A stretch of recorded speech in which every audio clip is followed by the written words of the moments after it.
भगत सिंह के साथियों का आज कोई नाम क्यों नहीं लेता? राजगुरु और सुखदेव सिंह उन्हें आवाम क्यों भूल गई? और भगत सिंह आज ज़बाने ज़दे आम क्यों है? हिंदुस्तान में भगत सिंह के दुश्मन क्यों ज्यादा हैं? पाकिस्तान में भगत सिंह के बारे में ज्यादा कुछ क्यों नहीं बताया जाता? सिर्फ यही नहीं, इसके साथ साथ 1931, 1919 और 1940 की आपस में क्या मुमासलत है? जलियांवाला बाग हो और 1931 भगत सिंह को फांसी देने का वाकया, इसी तरह से करारदादे पाकिस्तान, ये आपस में किस्सा क्या, स्टोरी क्या, ये सब और बहुत कुछ आज के इस व्लॉग में आप जानेंगे। नाजरीन, मैं हूं आपका मेजबान नीके आजाद, आप देख रहे हैं अनवाई इंसान। नाजरीन, सबसे पहले तो लोगों का जो सबसे बड़ा क्वेश्चन है वो ये है कि भगत सिंह आज डिस्कस किया जाता है, भगत सिंह के बाकी साथी उन्हें आज आवाम अपने आने वाली नस्ल को क्यों नहीं बताते उनके बारे में? उनमें बड़े नाम राजगुरु और सुखदेव सिंह, ये दो बड़े नाम थे जिनको भगत सिंह के साथ फांसी दी गई। तो ये सारी एक ऐसी सूरत हाल बनती है कि आवाम एक मरतबा चौंक जाती है कि हाँ यार, वाकई बात तो सही है। जब इन्हें फांसी भगत सिंह के साथ हुई तो इनका आवाम में नाम क्यों नहीं लिया जाता? क्या ये कोई मामूली हीरो थे, छोटे बड़े थे, इनके कारनामों में, इनके कामों में कोई फर्क था? तो इसका जवाब ये आता है कि आज अगर एक स्कूल में, किसी कॉलेज में, किसी यूनिवर्सिटी में कोई स्टूडेंट टॉप करता है या कोई नई इनोवेशन होती है तो उस यूनिवर्सिटी का नाम लिया जाता है, उस यूनिवर्सिटी के वाइस चांसलर का नाम लिया जाता है। इस तरह से कॉलेज की बात हो तो प्रिंसिपल का नाम लिया जाता है। उसके क्लास टीचर्स को, उस डिपार्टमेंट को लोग भूल जाते हैं। असल जो बात हो रही होती है वो डिपार्टमेंट की बात होती है। अगर कोई पोजीशन होल्डर होता है तो वो डिपार्टमेंट की बजाय वो यूनिवर्सिटी का, स्कूल का, कॉलेज का, एकेडमी का नाम सामने आता है। ये एक छोटा सा, इतना सा बहान है जिसको लेके आज सोशल मीडिया पर मुख्तलिफ तरह की बहस की जाती है। ये कोई छोटा बड़ा हीरो नहीं होता जो इस धरती के लिए बगैर किसी मफाद के, जात पात के जिन्होंने अपनी जानें दी हों। भगत सिंह को लिखने वालों ने शहीद भी लिखा, नो डाउट कि उन्होंने इस धरती मां के लिए, इस अपनी रियासत के लिए, जो रियासत उस वक्त बरे सगीर पाको हिंद एक थी, उसके लिए जान दी। और आज गो के बरे सगीर पाको हिंद में रहने वाले वो नौजवान, वो बच्चे, वो बूढ़े, वो हुक्मरान आज भगत सिंह को, सुखदेव सिंह को और इसी तरह से राजगुरु को, सबको भूल गए हैं। अगर हिंदुस्तान की बात की जाए तो डॉक्टर इमार ने कहा है कि हिंदुस्तान में फाशिस्ट रवैयों की इस वक्त हुकूमत है, जबकि भगत सिंह फाशिस्ट रवैयों के ही तो खिलाफ था। उन्होंने एक स्पेशल वर्ड किया, कॉर्पोरेट फाशिस्ट हुकूमत। तो जब एक और उनसे सवाल किया गया इसी मद में, तो वो तो खराजे अकीदत पेश करते हैं वो हुकूमत, यानी कि मौजूदा नरेंद्र मोदी की हुकूमत जो है वो तो भगत सिंह को खराजे अकीदत पेश करती है। जब उनकी बरसी आती है या कोई और इस तरह की एक्टिविटीज आती हैं तो इस पर डॉक्टर अमार अली ने बहुत खूबसूरत, उन्होंने एक स्टांस बनाया कि टॉम बना दिए जाते हैं, मुजस्मे बना दिए जाते हैं, उनके नाम पर नारे तकरीबात एक दिन के लिए मुनक्कद करवा दी जाती हैं। सिलेबस में उनका कोई हिस्सा नहीं होता, अवामी सेमिनार्स में और पब्लिक लाइब्रेरीज में, पब्लिक इवेंट्स में उनको डिस्कस नहीं किया जाता। ये अमार अली जान ने एक ऐसी नबज शनासी इस कौम की है कि अगर इसी चीज को पाकिस्तान में मुसल्लत कर दिया जाए कि आज पाकिस्तान में भगत सिंह के हवाले से कुछ हो रहा है, मासवाए चंद हलकों के चंद नौजवान जो सोशलिस्ट सोच है, उसके अलावा कोई भी भगत सिंह का नाम नहीं लेता।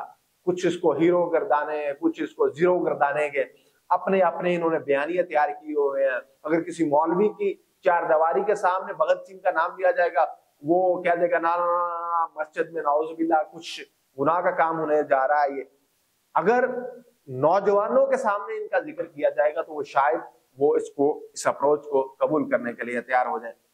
ناظرین، 23 مارچ 1940 آپ خوب جانتے ہیں کہ قرارداد پاکستان، جس کو ہم نے بعد میں خود تو نہیں، ہم نے اس کو قرارداد کچھ اور پیش کیا تھا، پھر بعد میں ایسا ایسا قرارداد پاکستان کے نام سے منسوب ہو گئی، اور اس پہ بھی متضاد تفصیلات ہر جگہ کی اپنی اپنی ہی ہیں، لیکن 23 مارچ 1940 قرارداد پاکستان سے منسوب ہے۔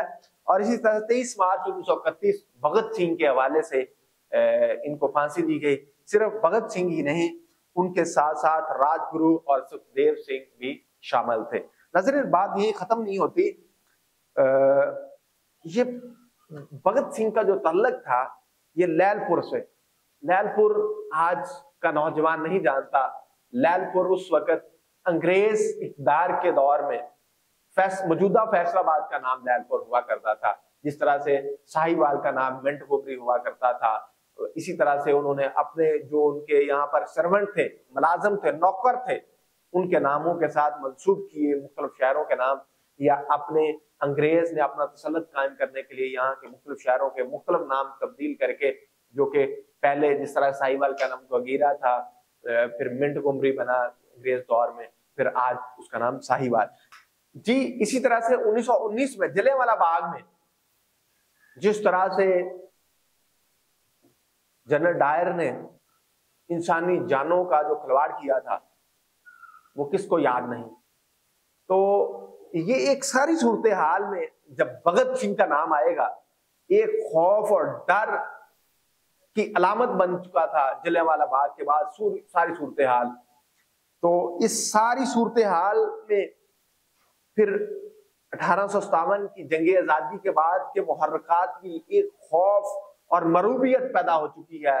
بھگت سنگھ یہ خوف اور مروبیت کا توڑ پیش کرتے ہیں وہاں پہ، اور اسی طرح سے ان کے ساتھی بھی ہیں۔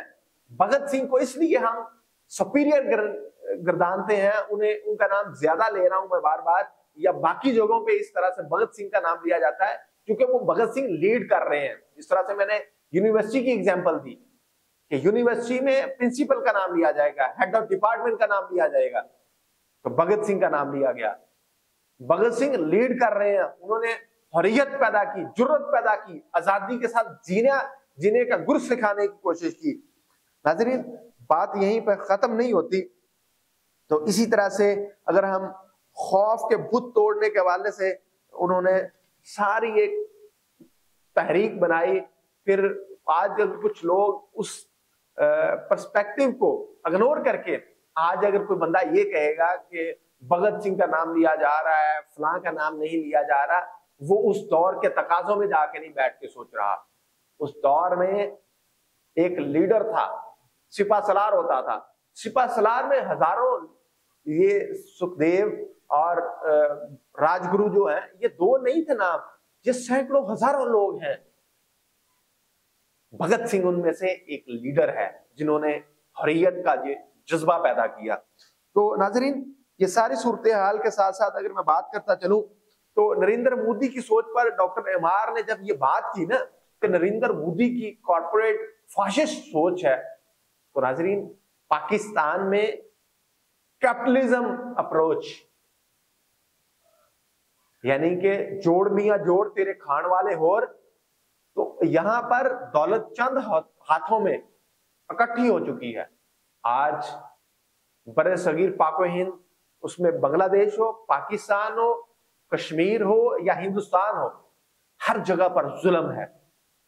آج اس حریت کی سوچ کو، اصل جو بات کرنے والی ہے نا، بجائے اس کے کہ بھگت سنگھ کا نام کیوں لیا جا رہا ہے، راج گرو کا نام، سکھدیو کا نام کیوں نہیں لیا جا رہا ہے، یہ کیوں وہ کیوں، اس کی بجائے یہ بر صغیر پاک و ہند میں جتنے بھی یہ میں نے ریاستیں، ممالک، صوبے یا جو کچھ بھی ہے، وہاں پر اگر ظلم اور بربریت ہے تو اسے توڑ کر وہاں پر آزادی اور حریت، ظالمانہ تسلط کو توڑنا اصل بھگت سنگھ کی سوچ اور اس پہ عمل درآمد کرنا اصل چیز تو یہ ہے۔ اس کو آج ہم بھول چکے ہیں۔ تو یہ ڈاکٹر اعمار نے جو بات کی ہے کہ کارپوریٹ فاشسٹ اپروچ ہے ہندوستان میں، جو کہ भगत सिंह के एंटी अप्रोच है। तो ये बात बहुत हद तक दुरुस्त भी है। अगर ये भगत सिंह के एंटी अप्रोच ना होती तो आज हिंदुस्तानी सिलेबस में भगत सिंह शामिल होता, पाकिस्तानी सिलेबस में शामिल होता, अगर आज यहां पर कैपिटलिज्म अप्रोचेस ना पढ़ाई जा रही होती। कैपिटलिज्म अप्रोच क्या है कि चंद लोग अपनी तिजोरियां भरे और आम आवाम भूख और अफलास में मरती रहे। नाज़रीन, बातें तो बहुत सी हैं करने वाली। यहां पर भगत सिंह की जो अप्रोच थी, इसको गांधी ने भी अपने लिए इस्तेमाल किया, कायदे आजम ने भी इस्तेमाल किया, नौजवानों के जज्बात से खेलना था उस वक्त, नेहरू ने भी इस्तेमाल किया, ये बाकी जितने भी लोग थे, बड़े नाम थे, सब ने इस्तेमाल किया उस वक्त। इसलिए नौजवानों में अपनी अपनी हुर्रियत, अपने नाम की आजादी के लिए, अपने इस्तेमाल के लिए, तो उनके नजरिए से, उनकी अप्रोच से कोई इख्तलाफ नहीं कर सकता। हाँ, अगर किसी ने कोई इख्तलाफ करना होगा तो वो इतना इख्तलाफ करेगा, अच्छा यार वो ऐसे था, वो फलां धर्म को मानने वाला था, वो फलां मजहब को मानने वाला था, ये इख्तलाफ हो सकता है किसी का। लेकिन अगर नजरिए की बात की जाए, अप्रोच की बात की जाए, कौम में वलवला पैदा करने की बात की जाए, हुर्रियत पैदा करने की बात की जाए, वहां पर सब मुत्तहिद हैं, सब इस बात को जानते हैं। तो मैं आज जो ये वीडियो बनाई, मेरा बुनियादी मुहर्रक ये था कि सारे के सारे वो आजादी के हीरो हैं 1857 में जिन लोगों ने काम किया, और इसी तरह से 1919 के बाद या 1931 के बाद जिन लोगों ने काम किया, सारे के सारे हुर्रियत पसंद हैं। इस धरती माँ के लिए असल में होता है जुल्म के खिलाफ डट कर खड़े होना। इसलिए तो इस्लाम कहता है कि इस्लाम का निजाम हो या ना हो, अदल का निजाम होना चाहिए। जहां पर अदल हो, यही जन्नत नज़ीर माशरा है। नाज़रीन, इसी के साथ मुझे अपने मेजबान AK आजाद को इजाजत दीजिए। आप भगत सिंह के हवाले से क्या जानते हैं, जलियांवाला बाग के हवाले से क्या जानते हैं, इसी तरह से 1857 की जंग आजादी और उनके हीरोज के बारे में क्या जानते हैं, मुझे कमेंट सेक्शन में जरूर बताएं। और आइंदा हम इन्हीं मौजूआत को अपने वीडियोस का, अपने व्लॉग का हिस्सा बनाएंगे। आइंदा का टॉपिक भी सजेस्ट कर सकते हैं। इसी के साथ मुझे अपने मेजबान AK आजाद को इजाजत दिए। देखते रहिए इनवाइट चांद। अल्लाह ने